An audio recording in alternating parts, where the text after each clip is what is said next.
नमस्कार प्यारे बच्चों, मेरा नाम है राहुल और आप देख रहे हैं माय सीबीएसई क्लास। कार्यपत्रक 78 30/1/2021। एक महीना चला गया नए साल का और सेलिब्रेट कर लीजिए, कोई बात नहीं। सामाजिक विज्ञान कक्षा 9 विद्यार्थी का नाम, मतलब आपका प्यारा सा नाम और आपके टीचर का नाम। चलो स्टार्ट करते हैं। प्रश्न संख्या 1 से 5 तक अवधि लघु उत्तर वाले प्रश्न हैं। इनका उत्तर एक शब्द और एक पद या अधिकतम 30 शब्दों से दीजिए। 1 2 3 4 5 फिर 6 में चीजों को पढ़ के अनुच्छेद है, अनुच्छेद पढ़ के उत्तर देने हैं। 1 2 इनको यहाँ पे ऐसे लिख देना चाहिए ना, ये 1 ये 2, ठीक है, हम लिख देते हैं। फिर 7 8 में का उत्तर अधिकतम 80 शब्दों में दीजिए। 7 8 फिर 9 से 10 80 से 100 शब्दों में विस्तार से दीजिए। चलो कुछ चीज़ें विस्तार से देंगे, कुछ चीज़ें छोटी मोटी करके देंगे। तो सबसे पहले शुरू करते हैं। तो शुरू करने से एक पहले बता दूं कि जो मैं ये वीडियो शूट कर रहा हूँ वो नए वाले फ़ोन से है। अब वीडियो साफ आ रही है साफ नहीं आ रही है, बच्चों थोड़ा कमेंट करके बता दीजिएगा, ठीक है। तो कमेंट करेंगे तभी तो मैं इसको ठीक ठाक करूँगा। लाइट वगैरह सब ठीक ठाक कर रखी है, उम्मीद है सब साफ दिखाई दे रहा होगा।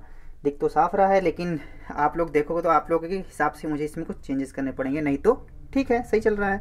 प्रश्न 1, नीचे दिए गए स्थानों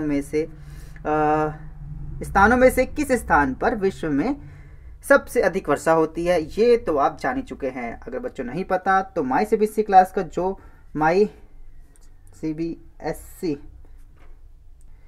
क्लास CLASS का आप टेलीग्राम ज्वाइन कर लीजिए। क्या टेलीग्राम? TELEGRAM Telegram. तो वहाँ पे इस प्रकार के प्रश्न कुछ पूछे जाते हैं, जिस प्रकार से आपको जो एक एक नंबर के प्रश्न के उत्तर होते हैं वो आपके रिवीजन हो जाती है आसानी से। माई सीबीएसई क्लास के टेलीग्राम को, ठीक है, वहाँ ज्वाइन करेंगे, आपको बहुत ही बेनिफिट आएगा। कोई वीडियो छूट जाएगी तब भी वहाँ पे आपको आसानी से सब मिल जाएगा। PDF मिलती है, पिछले साल का प्रश्न पेपर भी आपको वहीं पे मिल जाएगा आसानी से। तो चलिए स्टार्ट करते हैं। तो पता होगा प्यारे बच्चों, मानिस राम, ठीक है, मासिन राम है, ठीक है। तो चलिए इसे थोड़ा सा लिंक कराते हैं आपको पिछली वर्कशीट से। वर्कशीट 29, ठीक है, देखिए वर्कशीट 29 में अगर आपको इसको डिटेल्स में पढ़ना होगा, मानसून का आगमन, तो वर्कशीट आपको 29 एक बार देख लीजिए। मैं बार बार भी दिखाऊंगा, यहाँ पे भी देखो। सर्वाधिक वर्षा भारत में उत्तर पूर्वी हिस्से में द्वीप समूह में होती है। मेघालय स्टेट राज्य का नाम है, इसके अंदर मासिन राम है। विश्व में, याद रखना भारत का नहीं, भारत को जो पूरे विश्व का है, भारत का सीधी सी बात होगा। विश्व में सर्वाधिक वर्षा वाला क्षेत्र, ठीक है, इसको देख लेंगे। वर्कशीट 29 देख लीजिएगा और डिटेल्स में मिल जाएगा आपको। किन पवनों के कारण मालाबार तट पर वर्षा होती है? चलिए तो इसका उत्तर लिख देते हैं सीधे। पहले का उत्तर मानसून राम, दूसरा है दक्षिण पश्चिमी मानसूनी पवनों के कारण, ठीक है। प्रश्न नंबर 3 की तरफ। प्रश्न नंबर 1 हो गया, 2 भी हो गया, 3 की तरफ। भारत में मानसून की सबसे पहली वर्षा कहाँ होती है? केरल में होती है। अगर यहाँ से आपको चित्र दिखाऊं तो ये देखिए, मानसून का जो आगमन, मानसून का आगमन देखो, ये यहाँ से हो रहा है, तो केरल यहीं पे है, ठीक है, तो यहाँ से होता है, ठीक है। तो उम्मीद है चीज़ें समझ में आ रही होंगी आपकी। केरल भी सही है आपका। प्रश्न नंबर 4 की तरफ। मानसून प्रस्फोट क्या है? प्रस्फोट, इसे विस्फोट भी कह सकते हैं, कोई दिक्कत की बात नहीं है। मानसून प्रस्फोट क्या कहते हैं, आइए भाई साहब। प्रश्न नंबर 4, मानसून के आने पर उन दिनों लगातार भारी मात्रा में वर्षा होती है, जिसे मानसून प्रस्फोट कहते हैं, या मानसून विस्फोट भी होता है अगर सर्च के देखेंगे और जगह तो, ठीक है। प्रश्न नंबर 4 का उत्तर हो जाता है आपका। प्रश्न नंबर 5, जलवायु में महाद्वीपीय अवस्था का क्या अर्थ है? तो यहां आप इसे देखेंगे, इसका आंसर महाद्वीपीय जलवायु अवस्था का अर्थ जहां वर्ष में तापमान में बहुत अधिक उतार चढ़ाव होता है। इन क्षेत्रों के आसपास जल राशि के बड़े भंडार की कमी के कारण होता है, ठीक है। इस प्रकार इसका आंसर हो जाएगा आपका। ये जहां है, ठीक है, जहां, शाहजहां नहीं है।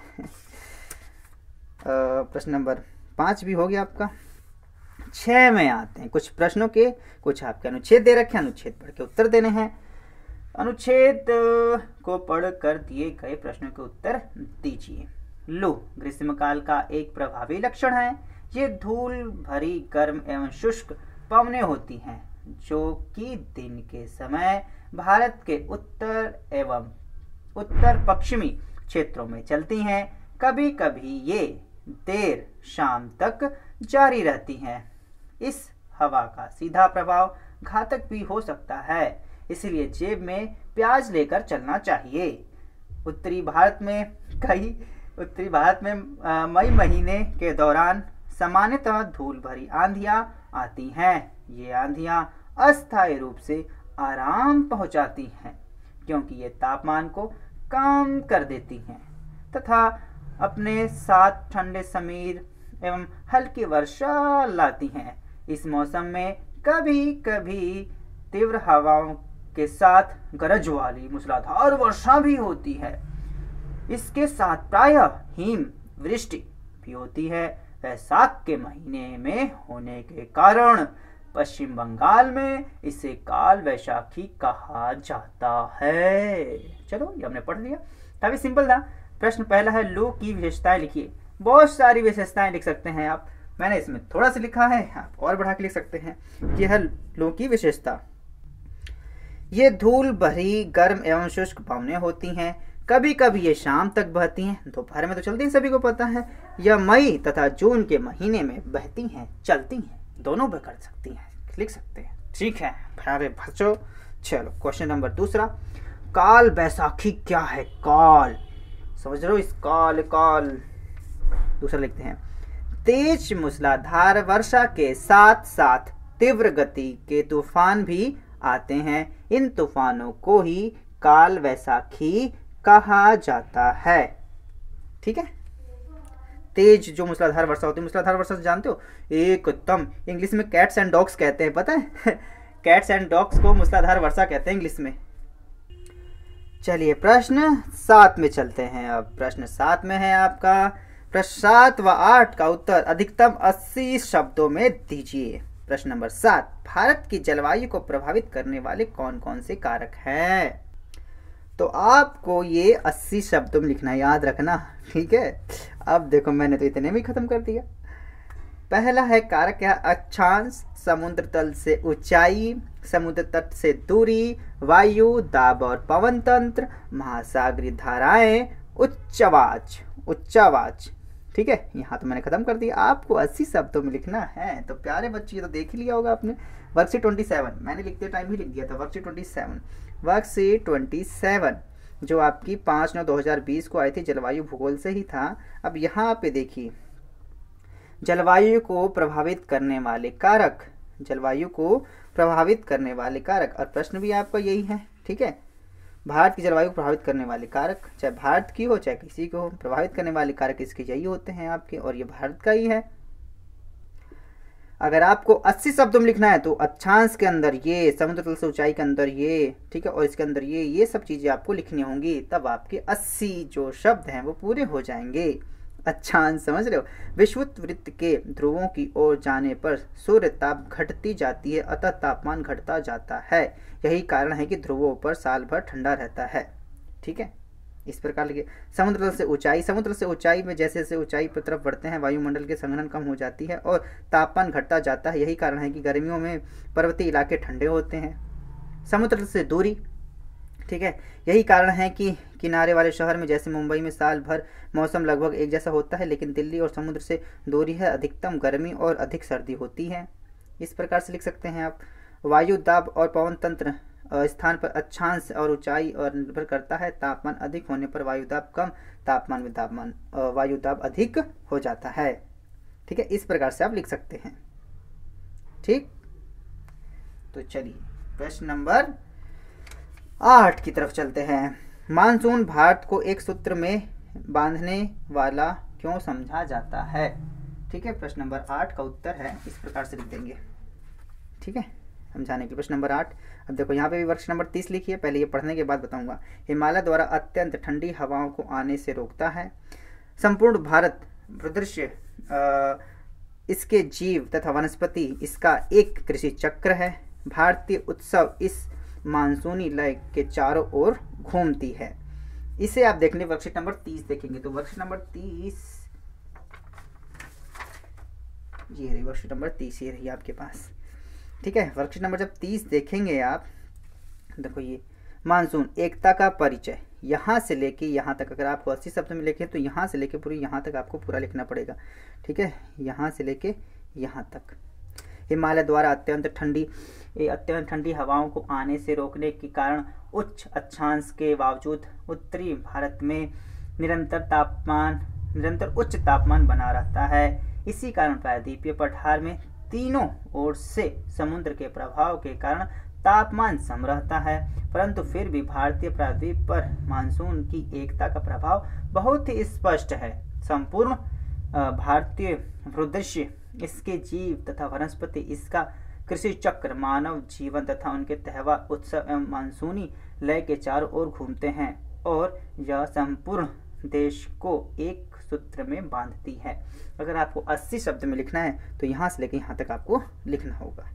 ठीक है, चलिए तो प्रश्न नंबर 9 की तरफ चलते हैं। अब ये 80 से 100 में लिखना है। देख लो, अब कई कहते बच्चे कि बड़े बड़े आंसर दे रहे हो सर जी, आप खुद ये 80 से 100 में लिखवा रहे हैं, तो बताओ क्या हम छोटा लिख देते हैं, आप थोड़ा बड़ा कर लेना। भारत में होने वाली मानसूनी वर्षा एवं उसकी विशेषताएं लिखिए। चलो तो इस प्रकार लिख देते हैं।